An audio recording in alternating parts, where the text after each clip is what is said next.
The 80s and 90s were without a doubt the golden eras of boxing. Many of the sport's best came from those times. The incredible Mike Tyson, who dominated every opponent of his with such a style, was without a doubt the best fighter between the years of 1986 to 1989. Combining speed, power, and the peekaboo style taught by the great Custiamato, he won every single bout with domination. Julio Cesar Chavez, the Mexican prospect, was winning fights on the regular. He retired with a record of 107 wins and only 6 losses. He is definitely a Hall of Famer who also paved the way for more Mexican champions to come. An unusual fighter, he had strange footwork, a questionable chin, and great power. His knockouts were always breathtaking. His fights were always worth watching.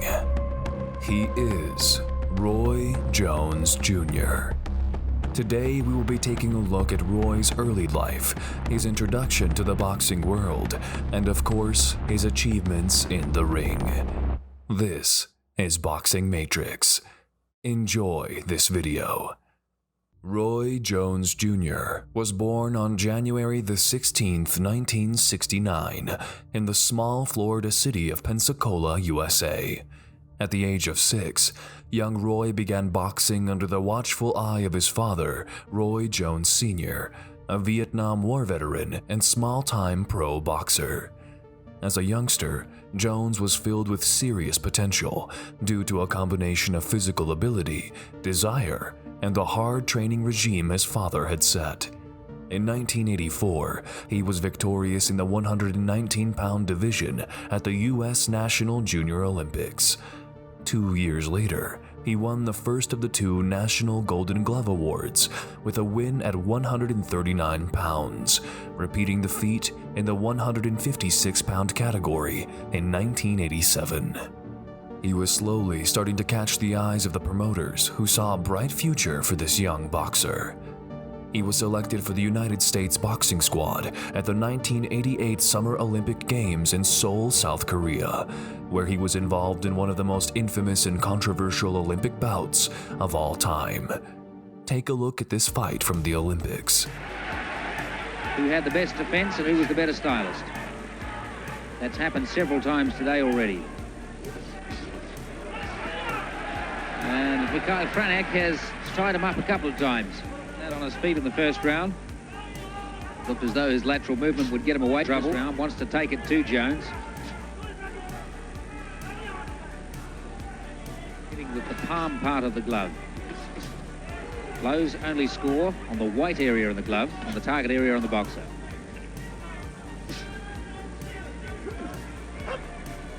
Jones fools himself a couple of times there. His amateur career was golden.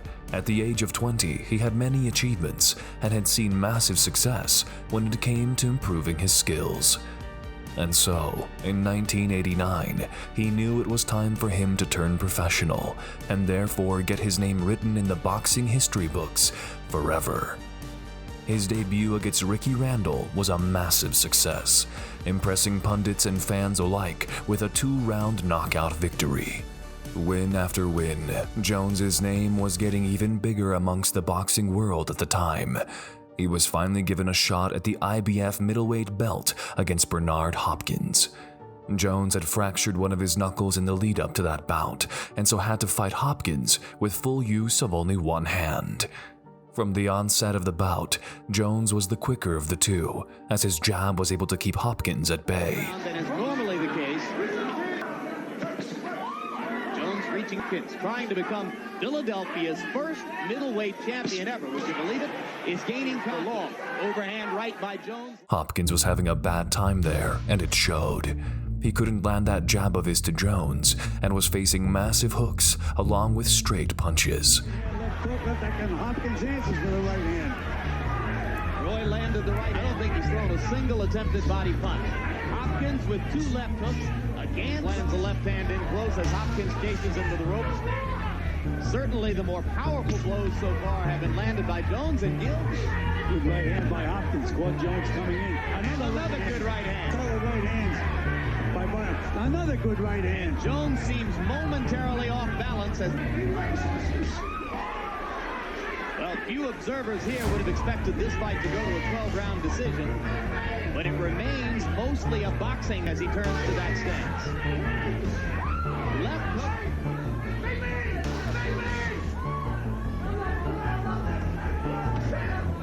Hopkins, 3 years older than Roy Jones at 27. Right hand by Nikola. Hopkins stepped away. Right cross lands solidly on Hopkins' chin, and Bernard once again doesn't move. Later on, Hopkins found his rhythm, but it was pointless. The fight was already looking toward Roy's direction. He does such unorthodox things. Champion of the world, Roy Jones Jr. And the new IBF champion is Roy Jones Jr. Jones achieved a sensational feat in 1996 when he not only defended the super middleweight championship, but he then increased his weight to fight for the WBC light heavyweight belt. Roy Jones Jr. versus James Toney, an extraordinary fight. Despite being an underdog against one of the best pound-for-pound fighters on the planet, Jones boxed circles around Toney. Roy, as always, was aggressive from the start. He boxed Toney well and was reading him to understand his flaws and capitalize on them. Yeah, he does, but it comes out so quick, somehow finds a way to grind. Jones the aggressor here in round one. Best moment that we've seen from Toney had to be against McCallum and also what he did against tonight against Toney. Jones has asserted himself pretty well. Good combination from Jones. Toney into trouble! Jones now starting to come forward, landing some uppercuts inside, and Toney says, "Give me more." Is that all you got? Toney put up a match for him when he started firing his jab and started using his footwork more, but it was clearly no match for the well-prepared Jones. He was caught showing off! Get his counters in. He's really getting hit by some counter shots from Jones here. Everyone anticipated this fight. But the amazing thing about Roy Jones, look, through a left hook, lean back. Perhaps every other round has been Jones' round. Goes right back to work with the lefts and rights. Toney getting hit by some big shots from Jones. Oh, shot there, and Toney hurt by that shot. Swinging wildly. Some headshots, and they're piling up for Jones, the challenger. He backs Toney up, and this is not a scene that you'll see very often. Here comes Jones. Has Toney in his corner. Pounding him. Never stop. And once they do stop, he'll tie you up and then hit you. Look, oh, beautiful left hook. In fashion, instead of moving, you see him do super good. But here we just saw the emergence of a true superstar in this game, Roy Jones Jr.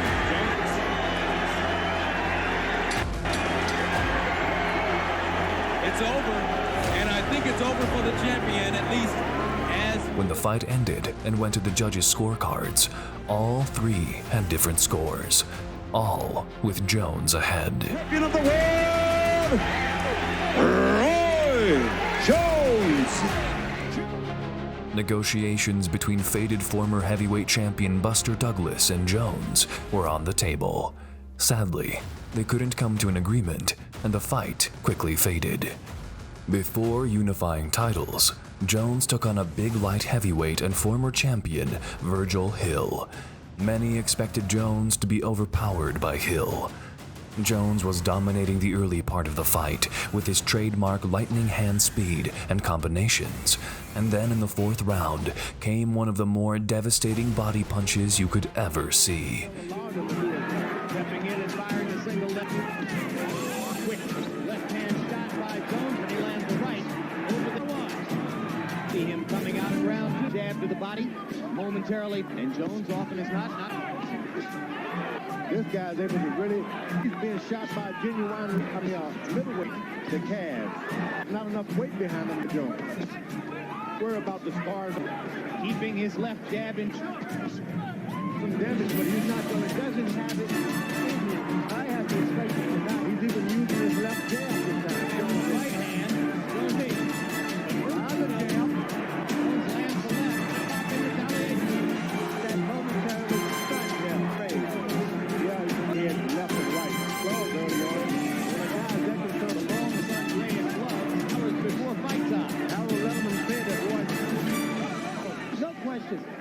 Over Hill's jail. Hill was left writhing in pain with a fractured rib from the right hand to the right side from which he never got up. The knockout was immortalized even more when Jones put out a famous rap song titled "Y'all Must Have Forgot," chastising those who were questioning or doubting him. Y'all must have forgot. Jones would amass 12 more successful title defenses throughout the late 90s and into the early 2000s, with his reign lasting all the way until May of 2004. Roy Jones versus Antonio Tarver. Jones's first defeat to Tarver. Antonio Tarver knocked out Jones for the first time in his career in the second round to capture all of the light heavyweight belts. The fight is still named as one of the biggest upsets in the history of the sport. Take a look at it. To the ropes. And there were boos in the house during the first fight from time to time. That was the case on November 8th, when he seemed totally out of it those first two rounds. The straight right hand won the fight for Jones in November, because at this weight, there's never been hand speed and foot speed like Roy Jones.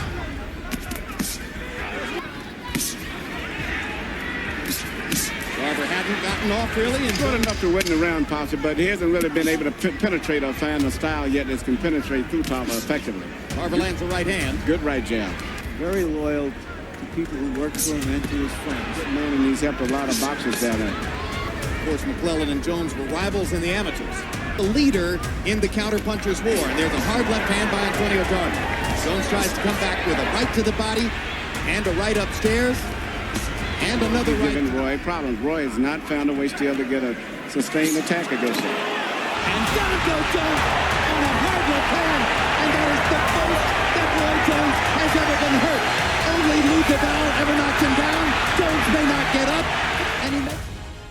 The fight was a big upset, and for that reason the third and final rematch would happen in 2005 for the best to thrive. Roy Jones was once again defeated by the same man. One to the body. 2 minutes passed before Jones deigned to throw a punch. Hard round to score, mostly shadow boxing. Jones lands one body shot, very reminiscent of the lands a jab and follows with a right hand. Jones getting more aggressive. Not now. Tarver hit him with a clean left hand and rips him against the rope. Just like their first fight. Clocks Jones with a left upstairs. And Roy Jones didn't even try to fire back. Instruction to go to the chest. Tarver in his career. But it's interesting that up Straight until right the hand last was in 10 on power shots. Tarver 17 out of 54. Jones 10 out of 27. Roy Jones won the first fight. Right up. He's badly stunned now. Tarver almost falls over the ropes, trying to knock Jones out after he stunned him big with a right hook. Jones is momentarily stiff-legged. Tarver's got a chance, and he is second knockout of Roy Jones, and he pursues it. Tarver caught Jones with another shot. Or clear his head. Tarver is tired. It looks like he wants to quit. He's trying to Body shot lands for Jones. I think he wants to survive the round. Tarver clocks him with a right hook, but inexplicable at this point in the fight. I think this raises maybe the probability. The mere coordination. That is not diminished at all. Low blow from Jones. Trilogy. Not in the same glorious way. And still universally recognized the light heavyweight champion of the world, Antonio Magic Man Tarver. Ultimately, Tarver landed a substantial amount of power punches and combinations, and both threw and landed more punches than Jones. Jones landed a higher percentage of his punches with a 36% success rate, but landed only 74 of his 2007 thrown punches. All three judges scored the fight in favor of Tarver, who won with two scores of 116 to 112 and one score of 117 to 111. Jones's downfall was near in 2005 alone. He had lost 2 times to Antonio Tarver and Glenn Johnson.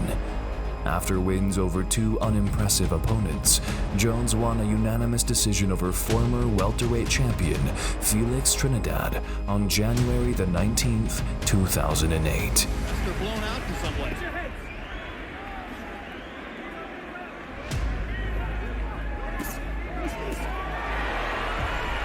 Good quick left hook inside by Jones after a straight right hand. Another straight right hand. May not be headed toward the fourth round knockout, but he may look back at this as a good round. Good straight right hand. The right hands are starting to find their way. Lost some steam in the last two rounds. That left hook traveled a slow arc.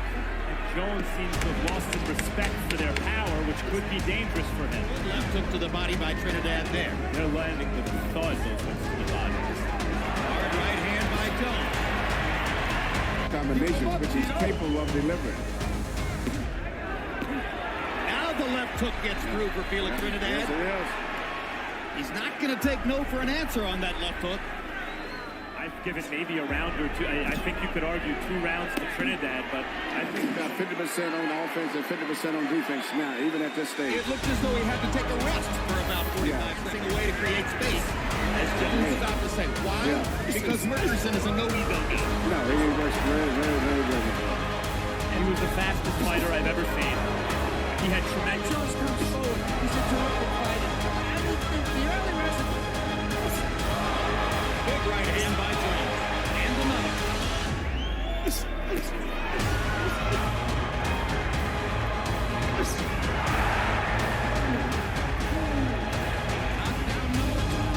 Decision. He turned back the clock tonight. Roy